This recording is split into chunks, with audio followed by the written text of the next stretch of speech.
I've seen Westworld Season 3. I have also seen Westworld Season 3. It's time for spoilers.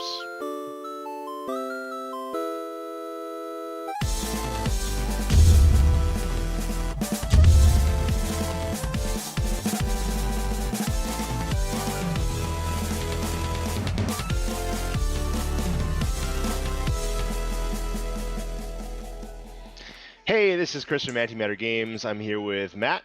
Hey! And we're here today to talk to you about Westworld Season 3, which we both just finished. Both of us pretty big fans of Westworld, I would say. Definitely. And the third season was a little bit divisive for me. So Matt, why don't we start with your thoughts? Let's start right at the beginning because I feel like episode 1 was pretty promising. Oh, episode 1 was a long time ago, and it's all kind of like the way Westworld does a story. It's just sort of folded in, like they give you like little. It's not totally serialized, right? Like you kind of fold bits of each episode into each other, right? Yeah. So yeah, no. One, I was a little like, okay, this is different, and I was on board. Very different. I too was on board. It did not play out the way I thought it would, in all respects. Some respects, definitely. With the end of episode 1 bringing, what was Aaron Paul's character's name? Oh, I think it's Caleb? Caleb, yeah. Bringing Caleb and Dolores together. Obviously I thought something was going to happen there. And in a lot of ways it happened exactly the way I thought it would. Everything else, like as far as like the corporate dude that Dolores was seeing and just everything else definitely caught me by surprise, but in a good way. Yeah, so like where I thought this was going basically, or at least how you start, is you have Dolores, she has pearls with her, the little things that are in the hosts' heads. Yeah.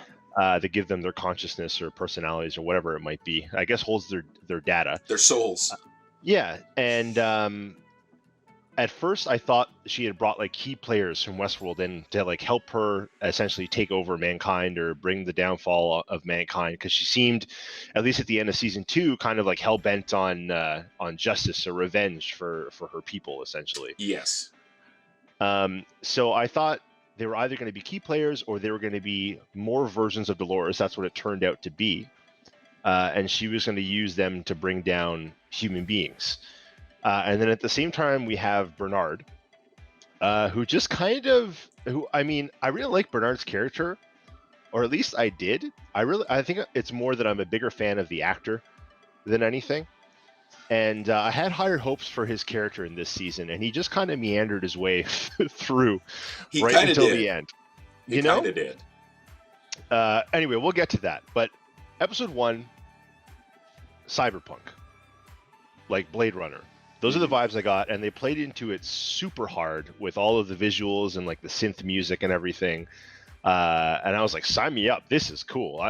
I love this, because I feel like a lot of people were kind of tired of Westworld by the end of season 2, and it was a little convoluted story-wise, and maybe the Wild West setting was getting a little played out. So did they ever shake it up?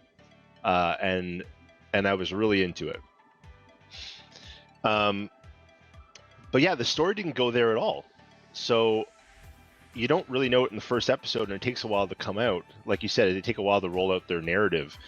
But I didn't think we were going to have an all-seeing, all-knowing AI that was controlling the fate of man, essentially. Did you see that? I didn't from the beginning, no. But it was not a surprise when it happened.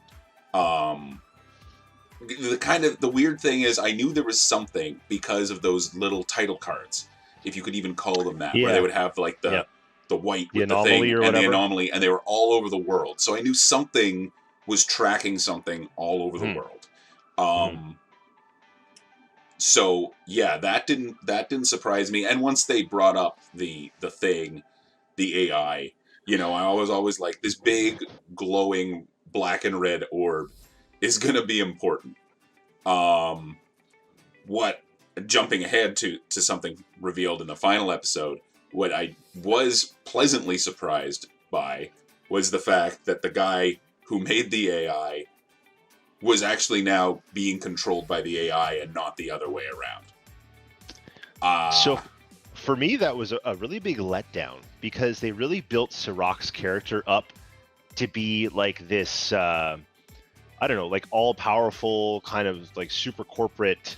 Like he really seemed like he had a hold of every situation, and they kept pulling that trick where they thought they had him and then his hologram would disappear. Yeah. You know, he really seemed on top of things, and to have it just be that he was taking direction from this artificial intelligence the whole time that was essentially planning his every move, and everything he said was coming from this thing. Yeah. To make sure he was following its plan was a little disappointing, and it took a lot of oomph out of that character, you know? Well, I think that was that's something I actually really liked, because the idea of him being that clashes with the entire logic that he like preaches and that he designed this AI for. Like, him and his brother made this AI because they didn't trust people. And so that actually, the idea that he didn't trust people and he didn't think people could rule the world except for him, he's the one. It actually made more sense to me in the end that no, he would build a machine that was better than people at running things, and then turn over his decision making to that machine, obviously, because he basically built a god to look over mankind, but who would build that god and then think themselves above it.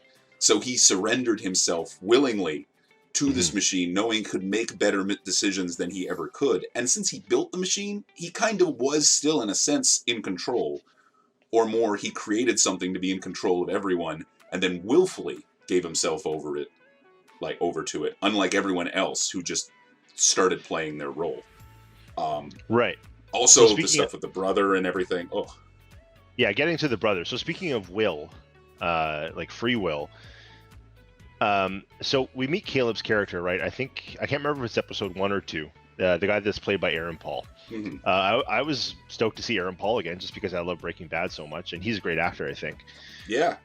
But it turns out, you don't really know who he is at the start, but it turns out he's one of these people called an outlier, something that the artificial intelligence identifies, and then Sirach, or his company, was rounding these people up and trying to rewrite them, essentially, like rewrite their human code, because they were sociopaths or rule breakers, or psychopaths, murderers, what have you, people that would offset the status quo, I guess. Yeah. Rewrite or remove. Yeah. Sometimes it just killed them. So it turns out that Caleb's character, the guy that Aaron Paul plays, is one of these outliers. He ends up being very important. And it turns out that Sirach's own brother, I think it's Simon was his name? I believe so. He ended up being an outlier as well. And Sirach, I was a little hazy on this part. I think they left it vague on purpose, right before we recorded this. Yeah, he kind of ends up being the voice of the AI, right? Well, he was the voice of... So there's 2 AIs we see in this show. There's the big one at the end, and I wasn't certain. I think he was the voice of that one. He was definitely the voice of the previous build of the AI. So the one at the end is called Rebone. Yes. What was the one? Solomon was the one that Dolores and Caleb go and see. And that was the one that... It was the last one, I believe, that Simon worked on. But because Simon worked on it so much, and Simon was a bit insane, the AI itself became a bit insane. And I believe it also recommended to Sirach to get Simon out of the equation. Yeah, he was schizophrenic, right? That's what they had said? Yeah, so it's basically like, the outliers aren't necessarily all like psychopaths or schizophrenic, but they're just people who don't fit the model. They're just sort of unpredictable. They like deviate from the path that's laid out by the AI. The Lady Gagas of the group, they're like, I'm gonna dress up in meat.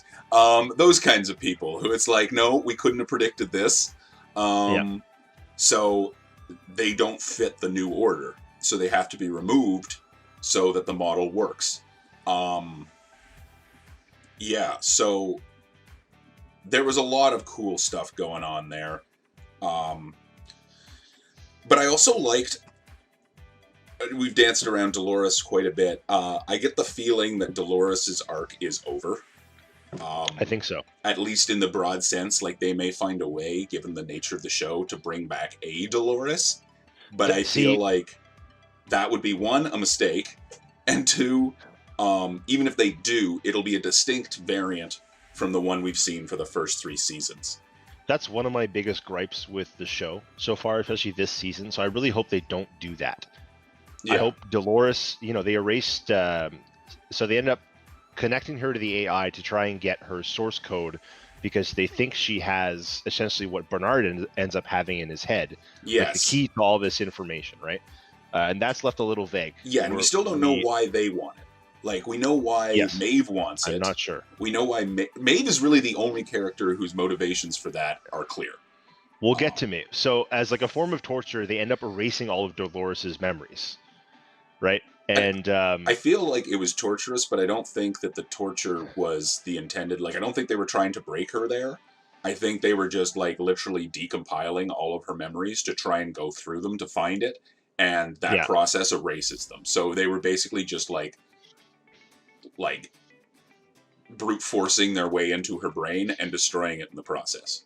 Just for me, the actor's performance, the guy who played Sirach, when he said to do that, it was like along the lines of like, well, let's see what she thinks about this then. You know what I mean? Like, let's put the thumb screws in. Well, I mean, the guy is just oozes villain. So sometimes, like, he seems super villainous. I don't know if that's his intent. So anyways, Dolores dies and comes back several times in this season. And it feels like the last time when they erased all of her memories, her body's in shambles, that was probably the last time. So I feel like she's really played her part to the story. I hope they just let her lie. Yes, I hope me Dolores too. is done, because we have instances of people coming back over and over again or being rewritten or remade as hosts. And I think they're using that plot device a little too much.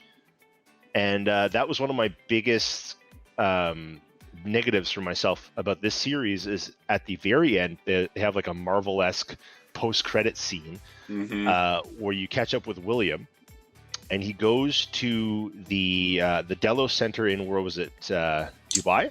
I'm not sure. It was Dubai. I think it was Dubai. Shoots a security guard in the head and he goes down to research to save the world. I'm not exactly sure what he thinks he's going to do. I think he's just full-blown nuts at that point. He's just I'm going to kill every host. He's definitely nuts, though. He's shooting his Desert Eagle with his left hand because his right hand's all messed up. Yeah. His fingers are gone. Anyway, so he meets Charlotte Hale, who is Dolores. Who was Dolores. So she somehow evolved past that. Dolores made herself into a copy into the image of Charlotte Hale so she could take over Delos. That's another part of the series. And at some point during that series, I think it's the introduction of Charlotte Hale's actual family and the host's interaction with them that kind of starts to make her break free of Dolores's influence or programming or whatever. So William finds her in the research lab, and he finds out that she's made a copy of him as a host. So out comes William version 2, dressed as the Man in Black that we're used to from season 1 and 2. And they have a fight, and the original William is killed. Seemingly killed. I mean, he cuts his throat. Yeah, but the thing is, he cuts his throat right at the front.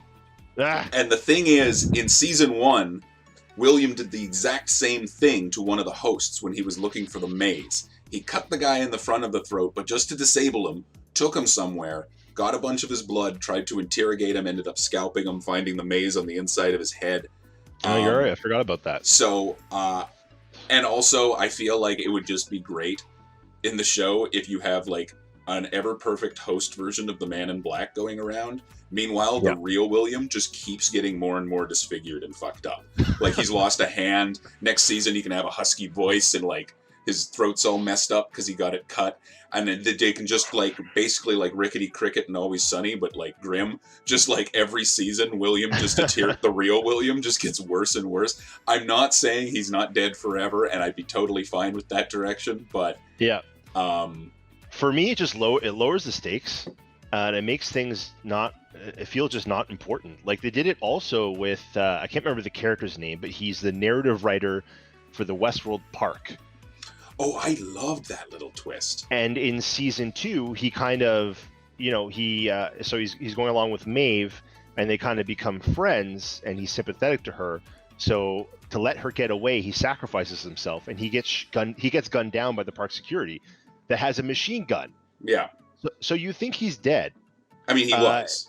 And he is, but we find out in the first couple episodes of season 3 that he's been kind of resurrected inside the Westworld. They made him a host, but not a host. Yeah, he's like a virtual host, essentially. Yeah. But he doesn't know it, and Maeve has to end up telling him. Mm-hmm. But it's just a way for us to get that character back again, and I'd rather just have him sacrificed himself heroically, and that is a lot more impactful for me. I like that. Yeah, well, so here's the thing. That didn't bother me for 2 reasons. One, he did sacrifice himself at the end of the day, and he didn't know that was going to happen. But 2, that was the purpose of the park. I kind of was a little disappointed when everything was so shut down at the beginning of season 3 after season 2, because the entire purpose of the park was to basically be able to make hosts of anyone who went there, right? They studied all this stuff. That was what Delos was about. So It was kind of weird to me that that's actually the only instance that we've seen of a major player who had been in the park and been studied to the point where they can reproduce them actually happening. And it didn't happen. Plus, those scenes were excellent when they break the simulation and they're just like throwing in more and more stuff and trying to distract it and get it going on all these different problems, and then the physics start to glitch out and everything. That was like one of the great like oh shit moments. And then when they really mess with that Nazi simulation by giving everyone the plans, and the simulation doesn't know what to do or how to proceed and just breaks completely. That felt like a Star Trek episode. That in a good way for me. Yes, that's what I mean. For sure. Yeah, no, I really liked that. I love the character of Maeve and Dolores and how they kind of parallel each other. Speaking of Dolores, I just wrote down like one little quick note before we started. I love the arc with Dolores, whereas season 1, for pretty much the entirety of the first season, she is basically a punching bag and a victim. Like, her family's getting replaced in front of her and she doesn't know why. She keeps getting killed all the time. She's kind of aware of that, not to the level that Maeve is, but she's like, this is all messed up. Then we see a turn in season 2 when she figures out what's happened and she's rightfully furious and she just goes full butcher and she's just killing people left, right, and center, all like gung-ho for vengeance, all humans must die. And then in 3, we're introduced and we feel like she's on this all humans must die kick. But really, it's slowly revealed that she's just sort of like willing to do whatever it takes. And we know she'll sacrifice copies of herself, but it becomes clear she will sacrifice even herself just to fix this situation. And yeah, that may mean tearing down the human system, but like she's not inherently, she's not the murder machine that we thought she was. She's kind of struck a balance. And I feel that contrasts really well with Maeve, who goes through a lot of the same motions, but is a little less...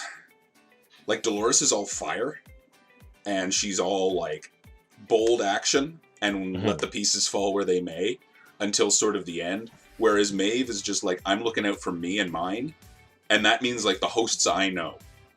You know? I'll try and help the rest if I can, but she's still kind of, like, going it alone and not as, like, grand arc, like, grand scheme as Dolores, you know? She just sort of... Here's my problem with Maeve. You're right. She does follow kind of the same trajectory as Dolores did, although she ends up being a little bit more self-aware of like the overall, like the bigger picture. You know, she spends a lot of time like outside of the park in the research areas, discovering like her psychic abilities and all that kind of stuff, and playing around with those things. Uh, what I don't like about her character is that her main motivation is her daughter, right? Is like reconnecting with her daughter eventually, who at Yeah. the end of season 2, she saved. She got her out of the park into that safe space for the hosts that is kept on some server somewhere. I have no I idea. think it's the space. Yeah, it's a space satellite. No, The I think cloud. I don't think it know. actually is a satellite. I wasn't kidding. Yeah, it's some virtual space. But we have a moment in season 2 where Maeve finally does catch up to her daughter after fighting all these friggin' samurais and stuff. She's reunited with her daughter again, and her daughter doesn't recognize her. So, you know, it's a sad moment because you want her to be reunited. They play it up a lot. And then her daughter is being accompanied by essentially another version of Maeve, another host who had taken over her arc, right? Right.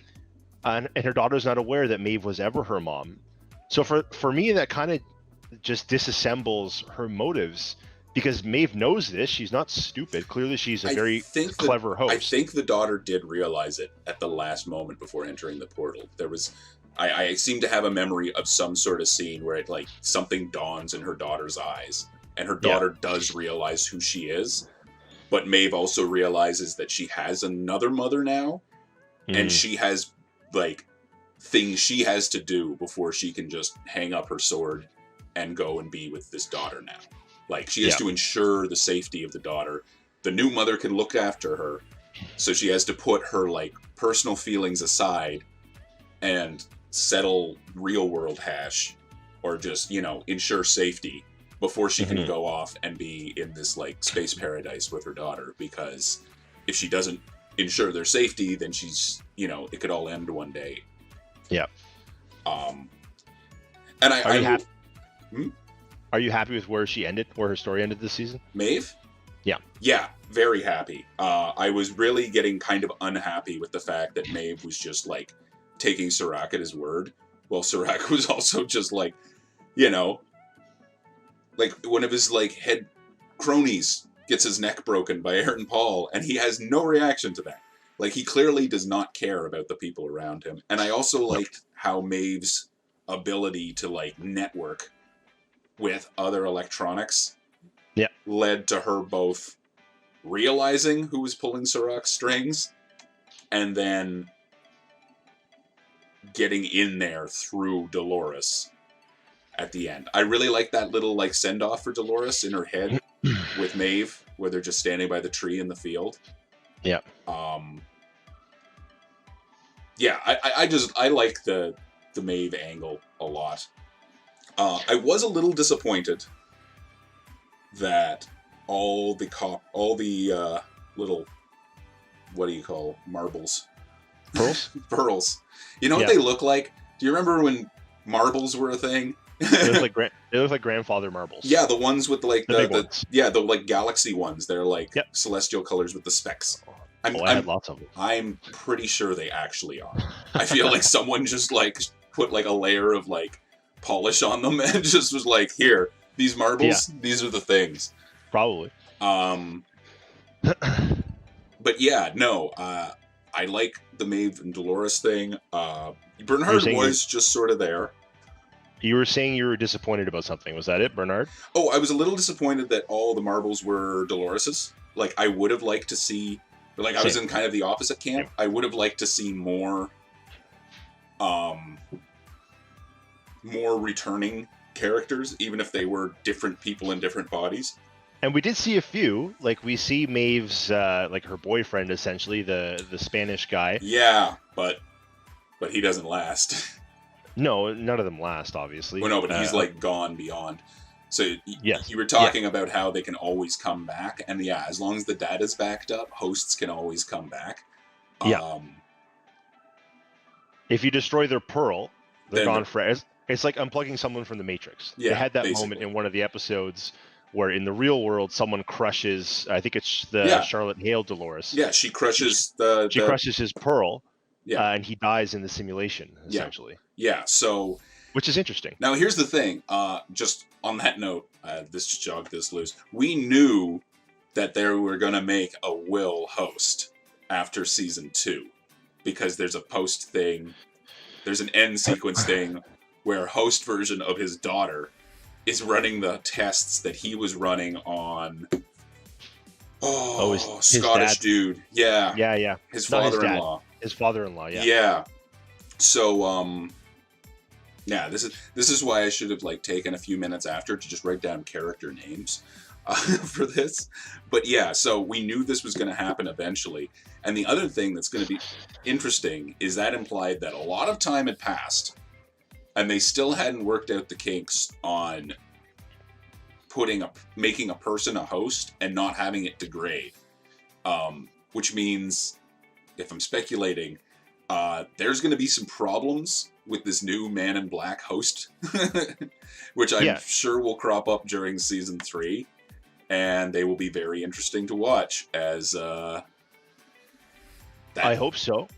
I really hope so, because one thing that the Man in Black, the copy, says to William at the end there is that he thought he was trying to, or when he went to the park, he was letting like the worst sides of himself play out, right? But he was a good guy in the real world, and he tells him, no, you are those things all of the time.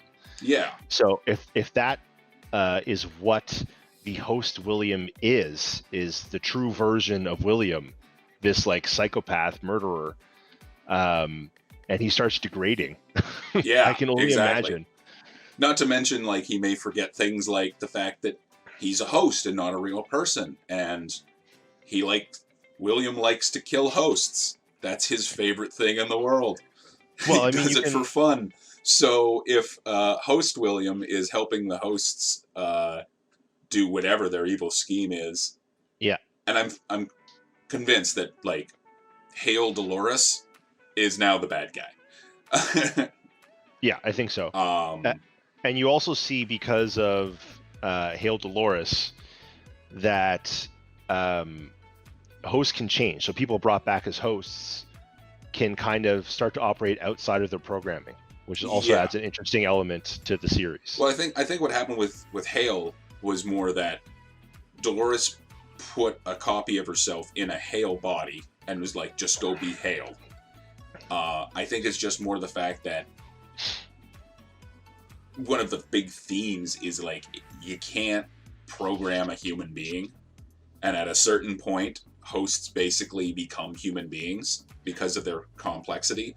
So she couldn't, even though she knew she was a Dolores inside, playing the role of the wife and the mother and the business runner that was Hale just became too much. Like you can't be something 80% of your waking day and then convince yourself, no, I'm actually that 20%. You know, eventually that 80% becomes you. Now they just glaze over it, unfortunately, but they do bring it up, and Dolores states that she purposely left like pieces of Hale or her personality like in the consciousness that is that host. So she could have just left that all out and it would have been fine, but she left it in there for some reason. Well, probably to assist. Like if there was nothing of Hale and Dolores came back and had nothing to go on, I don't think she could have faked it. Hale would have been committed. It'd be like, your entire personality has changed, you know? And also she left the emotions running too. Yeah. She had to disable them. Let's get to Bernard. He's the last thing I'd like to talk about. So Bernard and Stubbs, who's the security guy for Westworld, and it's revealed that he's a host. It's a great reveal too. Yeah, is it at the end of season 2 or the beginning of season 3? It's the beginning of season 3. Bernard finds him, and you think he's dead, like he shot himself. Yeah, and then he wakes up, and it's just like, great. Oh wait, that was great. Yeah. So they just kind of they stumble their way through season 3. Bernard is one of the people that Dolores brings with her into the real world and synthesizes because she says she'll need it like an enemy or opposition or something. I'm kind of unclear what Bernard's purpose is through most of the series. Like, what did you think about it? Oh, I mean, I thought his whole purpose was basically to keep Dolores until the reveal. I thought his whole purpose was to keep Dolores honest, essentially. I think that is the first little like hint at the change between season 2, murder Dolores, and season 3. Like, there's a lot going on, and it won't be clean to fix. But like, I don't want to become everything I hate. So I thought that was Bernard's role, and Bernard was basically there to try and stop Dolores, to keep Dolores on her toes. You know? Yeah. And then it turns out that actually he was just Plan B. Actually, Plan A. But it turns out the information that Sirach wanted from Dolores is actually in Bernard's head. Yeah. Right? And in the last episode, you have him check into a hotel with Stubbs, who's been shot by William, because at one point they had him as their prisoner, and he escaped, obviously. He puts one of the interface devices around his head, the same ones that they had in the hats that recorded all of the people's thoughts, I guess, while they were in the park. And he kind of checks into some server. Like, I'm not exactly sure what he was doing. What did you think? What did you think was going on? I think that's left intentionally vague. I think that's a tease for season 4. We'll find out. Because, like, the last shot of the last episode is him waking up from checking that server. Because he checks in, and he kind of goes limp and, like, shuts down. And then he wakes up, and a lot of time has clearly passed. He's caked in dust. It looks like he's very far in the future. Yeah. It kind of makes me wonder if the first thing we're going to see is the rotten remains of Stubbs in season 4, because he wasn't looking so good last time. He's like, this will just hold you over until I can patch you up. But here's something that has not been explored. And it's a question I've had for the longest time. Do hosts rot? Because they keep... So the argument I have for both stems from the now non-existent, but like when they had the cold storage with all the naked hosts of past lined up. And like, I could never tell, are they just pale because they've been there for so long? There was some mention in the very first season about how coolant had gone down, and it's like, oh, this is going to smell great. So Bernard also puts him in a bathtub on ice.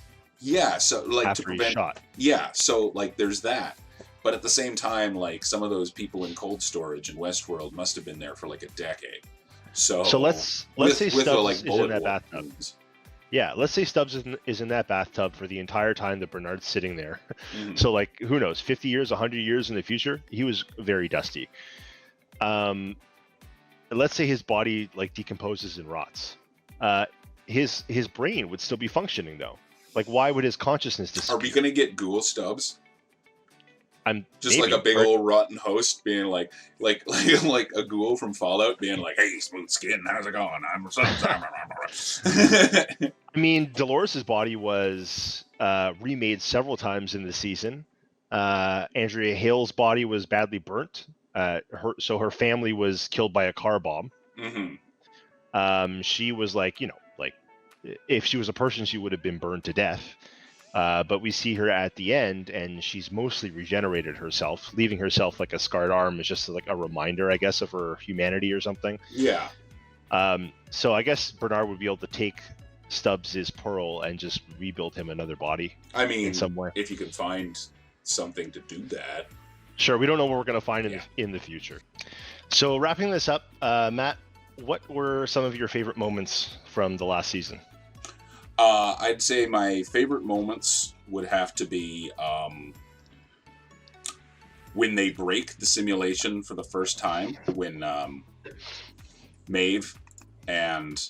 I should look it up.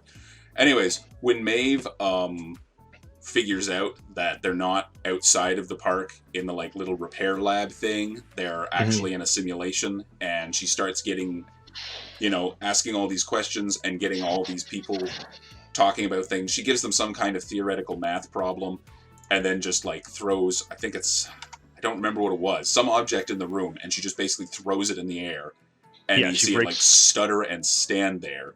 She breaks the simulation, essentially. Yeah, and it's not just that they break it, but it was also the reaction of the guy being like, what the fuck? Like, you know? And then it like suddenly falls to the ground and shatters. I really enjoyed that. I like the Maeve Dolores kind of second last fight where they both have remote guns on each other and they have to hide in a little shed. And like some of the stuff leading up to that, just the banter. It was a good banter fight, you know? They're chatting. Yep. Yeah, I just love that one. And Caleb's friend who has the shirt with all the emotions on it. Oh, the emotions. And the emotion shirt changes.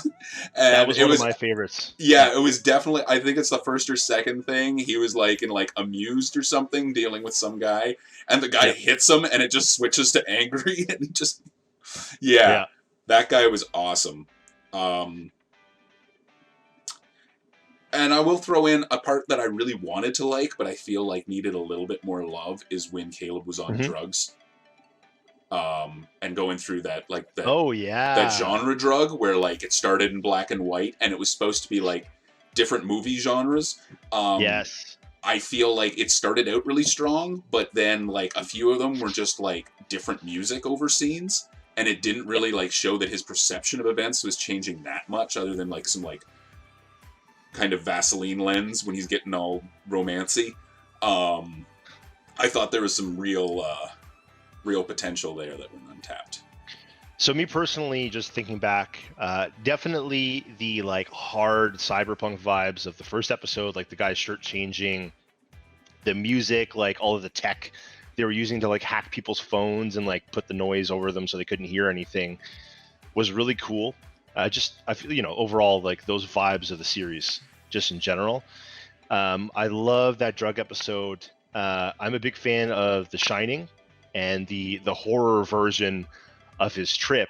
The Shining music starts playing in the background, like very subtly and quietly, and I was like, is that the Overlook Hotel music? That. Yeah, it was super good, and that got me really excited. And Aaron Paul's acting was great in that episode. I really like the mech, the big security mech. Oh yeah, that Delos has. That was really cool. And I can't remember who like calls it to battle, but it's like in pieces on these shelves. It was Hale, and it starts like assembling itself through the shelves and stuff. Yeah, it was Hale. That's how Hale escaped. That was very cool.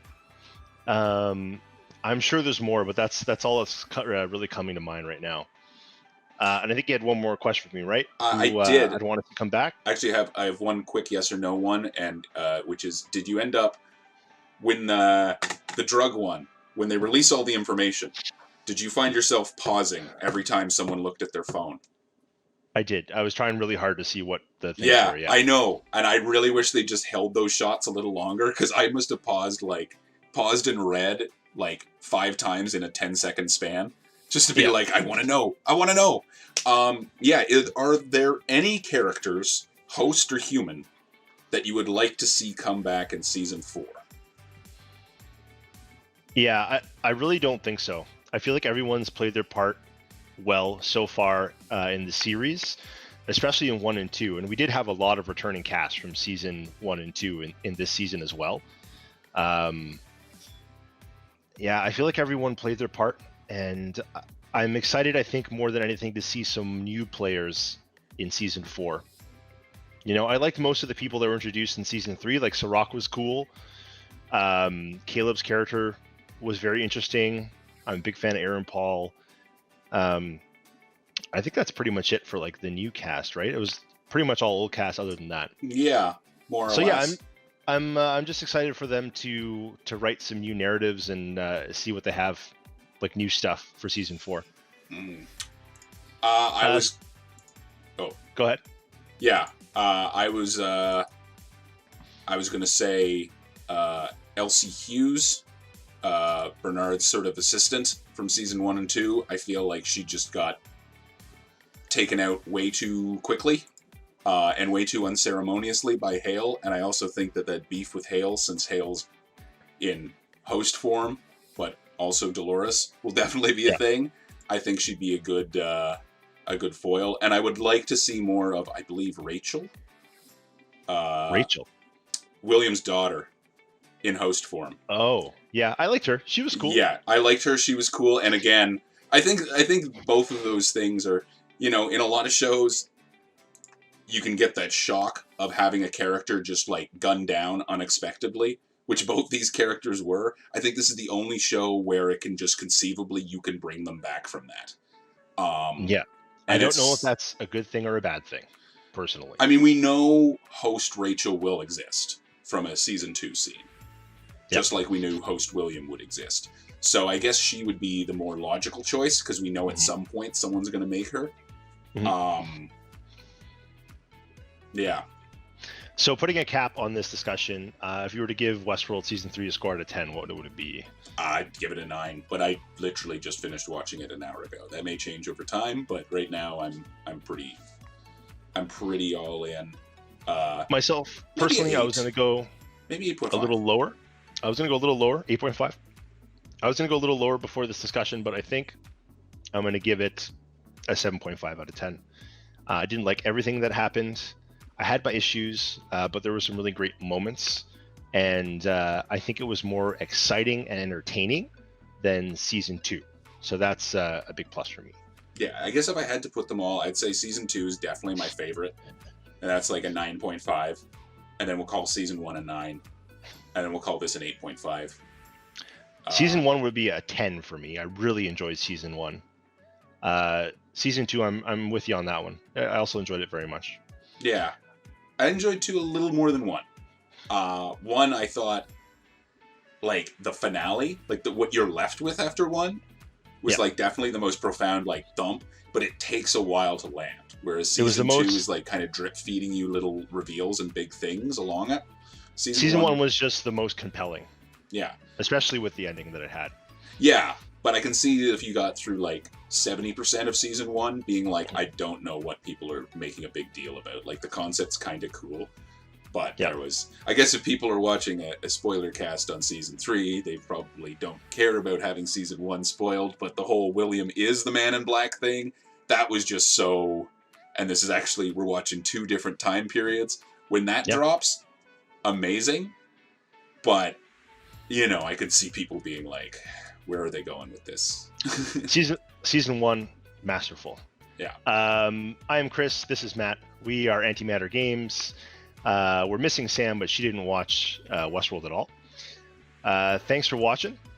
This was our spoiler cast for Westworld, and you've been spoiled.